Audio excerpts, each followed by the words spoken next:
तो कहानी की शुरुआत में हमें इंग्लैंड में एक लड़की को दिखाया जाता है जिसका नाम ब्रायनी होता है, जो कि एक प्ले लिख रही होती है।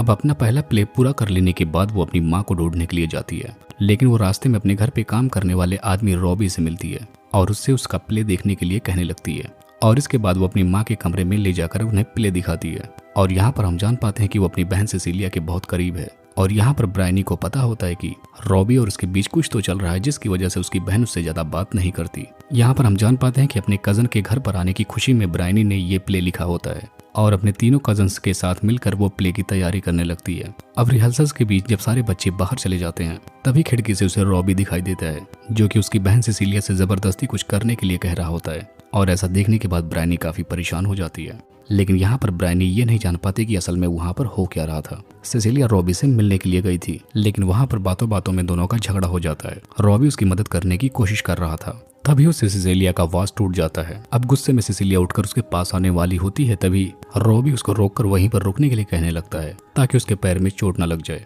जिसके बाद सिसिलिया काफी गुस्से में आकर पानी में कूद जाती है और अपना बांस का टुकड़ा निकालकर बाहर आती है। अब यहाँ पर हम ब्रायनी को देखते हैं, जिसे रॉब हमेशा से पसंद होता है। उतनी दूर से देखने के बाद वो इतना सब कुछ समझ नहीं पाती और वो रॉबी को गलत समझने लगती है। अब इसके बाद उनका कजन लियोन घर पर आता है, जिनके साथ उनका दोस्त पॉल मार्शल भी आता है। अब हम देखते हैं कि सिसिलिया को लियोन बिल्कुल पसंद नहीं होता, पर क्योंकि उसकी उससे शादी होने वाली है, उसको लियोन के करीब रहना पड़ता है। वो तीनों ही रॉबी की बातें करते हैं, जो उस घर में काम कर रही हाउसकीपर का बेटा है। वो एक पढ़ा लिखा लड़का है जो कि एक डॉक्टर बनने की तैयारी कर रहा है, लेकिन उसको इस घर में काम करना पड़ रहा है क्योंकि उसके पिता ने सिसिलिया के फादर से पैसे उधार लिए थे।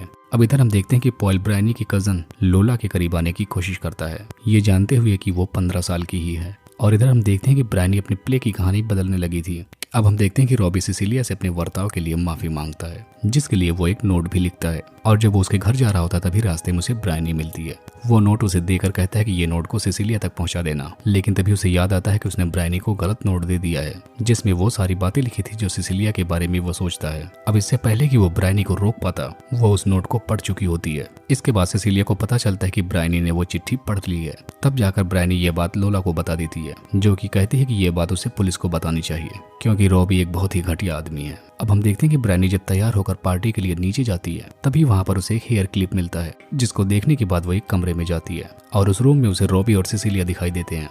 और वो ये समझने लगती है कि रॉबी सिसिलिया के साथ जबरदस्ती कर रहा है, लेकिन वो ये नहीं सुन पाती कि उन दोनों के बीच में आखिर बातें क्या हो रही हैं। रॉबी जब घर पर आता है तो सिसिलिया उसे एक कमरे में लेकर जाती है और यहाँ पर उसने रॉबी से बताया कि वो भी उससे प्यार करती है। जिसके बाद वो दोनों एक दूसरे के करीब आते हैं, लेकिन यहाँ पर इन दोनों को साथ में देखने के बाद ब्रायनी को गलतफहमी हो जाती है। अब हम देखते हैं कि डिनर के टाइम ब्रायनी बहुत ही बुरा बर्ताव करती है, जिसकी वजह से उसे उसकी मॉम कमरे में भेज देती है। तब वो अपने रूम से एक लेटर लेकर आती है, जिसे देखने के बाद उसे लगता है कि ये रॉबी की दी हुई चिट्ठी है, लेकिन ये चिट्ठी उन दोनों बच्चों की होती है जो कि इस घर से बोर होकर भाग गए थे। जिसके बाद ये सब लोग उन्हें ढूंढने के लिए निकल पड़ते हैं और ब्रायनी अकेले ही जंगल के रास्ते से जाने लगती है, जहाँ पर उसे कोई भागता हुआ दिखाई देता है और वहीं के पास में लोला जमीन पर गिरी हुई मिलती है। तब यहाँ पर लोला बताती है कि उसके साथ किसी ने जबरदस्ती की है, लेकिन इस अंधेरे की वजह से वो उसे अच्छे से देख नहीं पाई। जिस पर ब्रायनी कहती है कि वो आदमी कोई और नहीं बल्कि रॉबी ही होगा, क्योंकि उसने उसकी बहन पर भी अटैक किया था। अब इसके बाद ये लोग लोला को घर पर लेकर आते हैं, जहाँ पर रॉबी नहीं होता। तब यहाँ पर ब्रायनी बताती है कि यह सब कुछ लोला के साथ रॉबी ने ही किया है। तब यहाँ पर सिसिलिया कहती है कि उन्हें हर बात पर ब्रायनी की भरोसा नहीं करना चाहिए। जिसके बाद वो रॉबी की लिखी हुई चिट्ठी सबको दिखाने लगती है और थोड़ी देर बाद हम देखते हैं कि रॉबी उन भागे हुए दोनों बच्चों को साथ में लेकर अपने घर पर आता है, लेकिन उसे ये नहीं पता होता कि इस घर में आखिर चल क्या रहा है। जिसके बाद अब हम देखते हैं कि उसके घर पहुंचते ही पुलिस रॉबी को गिरफ्तार कर लेती है। अब यह कहानी हमें 4 साल बाद दिखाई जाती है, जहां पर हम देखते हैं कि वर्ल्ड वार का टाइम चल रहा होता है, जहां पर रॉबी पीछे छूट गया होता है और उसके दूसरे सारे सिपाही इंग्लैंड जाने की तैयारी कर रहे होते हैं। यहाँ पर वो फ्रेंच लोगों से वादा करता है कि ब्रिटिश सोल्जर्स वापस आएंगे और जर्मन्स को वहां से भगाएंगे। अब हम देख पाते हैं कि रॉबी के पास जीने के बस 2 ही रास्ते होते हैं, वहाँ वो जेल में सड़ता या फिर आर्मी को ज्वाइन कर लेता, और उसने आर्मी ज्वाइन करने का फैसला किया। और अभी 6 महीने पहले ही वो सिसिलिया से भी मिला था, क्योंकि वो रॉबी से मिलना चाहती थी। यहाँ पर हम जान पाते हैं कि सिसिलिया अपना घर छोड़कर अब एक वो नर्स की नौकरी करती है और इसके साथ साथ वो भी रॉबी से प्यार करती है, लेकिन अब रॉबी उससे बहुत दूर जा चुका है। यहाँ पर वो चाहती है कि रॉबी उसके पास वापस लौट आए और यहाँ पर वो बहुत देर तक रॉबी को मनाती है। जिसके बाद ये दोनों एक दूसरे के साथ रहने का फैसला कर ही लेते हैं।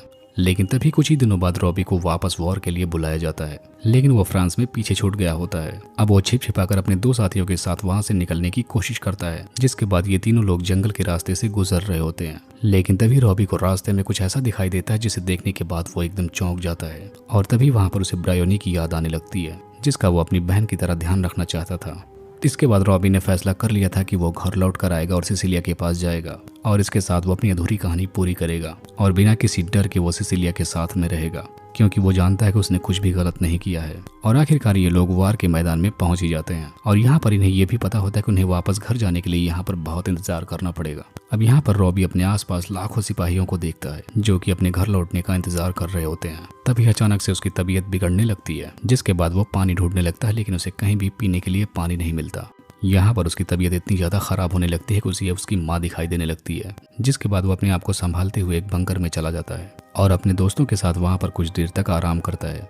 अब इधर हम ब्रायोनी को देखते हैं जो कि एक नर्स बनने की तैयारी कर रही होती है, और वो अपनी बहन से मिलना भी चाहती थी, और वो कहीं दूर पढ़ाई के लिए जाना चाहती थी, लेकिन वो अपनी गलतियों को सुधारना चाहती है। इसीलिए वो अपना घर छोड़कर एक नर्स बनने के लिए आई है, और इसके साथ साथ वो अपनी खुद की कहानी पर एक नॉवेल लिख रही होती है। तभी उसे एक दिन अपनी बहन का एड्रेस मिलता है, जिसके बाद वो एक चिट्ठी लिखती है और चिट्ठी में उसे मिलने की बात करती है। वो ये भी कहती है कि उससे बहुत ही बड़ी गलती हो गई है और वो इस अपनी गलती को सुधारना चाहती है। तभी हम देखते हैं कि एक दिन ब्रायोनी के हॉस्पिटल में घायल सिपाहियों को लेकर आया जाता है, जिनमें वो रॉबी को भी ढूंढने लगती है, लेकिन घायल सिपाहियों में रॉबी उसे नहीं मिलता। तभी रात में उसे बताया जाता है कि एक सोल्जर फ्रेंच में बातें कर रहा है, क्योंकि उसे थोड़ी ही बहुत फ्रेंच आती है। जिसके बाद हम देखते हैं कि ब्रायोनी को अब उसके पास भेजा जाता है। अब सर में चोट लग जाने की वजह से वो आदमी ब्रायोनी को वो लड़की समझ रहा था जिससे वो प्यार करता है। तभी उसे बेहतर महसूस करवाने के लिए ब्रायोनी उससे बातें करने लगती है, लेकिन तभी थोड़ी ही देर बाद उस आदमी की मौत हो जाती है। तभी ब्रायोनी को टीवी पर दिखाई देता है कि पॉल और लोला एक दूसरे से शादी कर रहे हैं, जिसके बाद वो फौरन उनकी शादी वाली जगह पर पहुंच जाती है।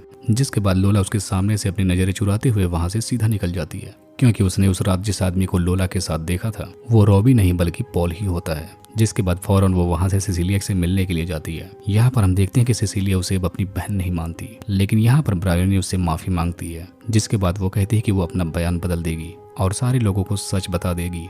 जो सुनने के बाद सिसिलिया गुस्से में आ जाती है और उसे वहां से जाने के लिए कहती है। और थोड़ी ही देर बाद हम देखते हैं कि रॉबी वहां कमरे से बाहर आता है। अब जब वो वापस आता है तो वहां पर वो ब्रायोनी से बुरा बर्ताव करता है और कहता है कि वो यहाँ से उसे धक्के मारकर बाहर निकालना चाहता है। यहाँ पर ब्रायोनी उससे बहुत माफी मांगने की कोशिश करती है, लेकिन यहाँ पर वो गुस्से में कहता है कि इतने सालों बाद आखिर क्यों वो सब कुछ सच बताना चाहती है। और वो कहता है कि तुम्हारी वजह से मुझे वॉर में भेज दिया गया था और तुम्हारी ही वजह से मुझे इतने साल जेल में भी रहना पड़ा। यहाँ पर वो अपना आपा खोने ही वाला होता है, तभी सिसिलिया उसे शांत करने लगती है। इसके बाद वो ब्रायोनी से वहां पर बैठने के लिए कहती है और कहती है कि उसे उन दोनों के लिए कुछ करना होगा। यहाँ पर वो कहती है कि तुम्हें घर जाकर अपने घर वालों को सारी सच्चाई बतानी होगी और पुलिस के लिए भी एक स्टेटमेंट लिखना होगा। लेकिन यहाँ पर जब वो ये बताती है कि उस रात उसने पॉल को देखा था और अब उसकी लोला से शादी भी हो गई है, तब उन्हें समझ में आ जाता है कि अब पॉल को सजा नहीं मिल सकती, क्योंकि अब लोला उसके खिलाफ बयान नहीं दे सकती। अब हम देखते हैं कि बहुत साल गुजर जाते हैं, जहाँ पर हम बूढ़ी ब्रायोनी को देखते हैं जो कि एक बहुत ही मशहूर नॉवेलिस्ट बन चुकी होती है, और यहाँ पर उससे उसके आखिरी नॉवेल के बारे में पूछा जा रहा था। उसे एक डिमेंशिया नाम की बीमारी है जिसकी वजह से वो अपनी याददाश्त को खोलने वाली है, इसीलिए उसने ये नॉवेल लिखने का फैसला किया है। और ये वही किताब होती है जिसे वो सबसे पहले लिख रही होती है, जो कि उसी की कहानी के बारे में होता है, जिसमें उसने रॉबी के बारे में सारी सच्चाई लिख दी होती है। तभी इंटरव्यू में ब्रायोनी बताती है कि उस किताब में लिखी हुई हर बात सच है, सिवाय उस मुलाकात के बाद जहाँ पर वो अपनी बहन से मिली थी, क्योंकि वो कभी भी अपनी बहन से मिलने की हिम्मत नहीं जुटा पाई और उस पूरे दिन की बात बस एक कहानी ही है। जिसके बाद हम देखते हैं कि वो सचमुच अपनी बहन के पास मिलने के लिए जाती है, लेकिन वो कभी रॉबी या उससे मिल नहीं पाती थी, क्योंकि रॉबी की उसी रात वहीं बैंकर में बीमारी से मौत हो गई थी और वो कभी फ्रांस से बाहर निकल ही नहीं पाया। और सिसिलिया की भी मौत हो चुकी थी जब वो एक स्टेशन को बॉम्ब से उड़ाया जा रहा था, और इसी वजह से ब्रायोनी ना ही कभी अपनी बहन से मिल पाई और ना ही रॉबिन से, और ना ही वो दोनों एक दूसरे के साथ कभी रह पाए। और इस बात के लिए ब्रायोनी अपने आप को दोषी मानती है और इसीलिए उसने अपनी किताब में उन दोनों को मिलाया और उसने उनके प्यार को वो अंत दिया जो उसे असल जिंदगी में नहीं मिल पाया। और इसी को दिखाते हुए इस मूवी का यहीं पर एंड हो जाता है।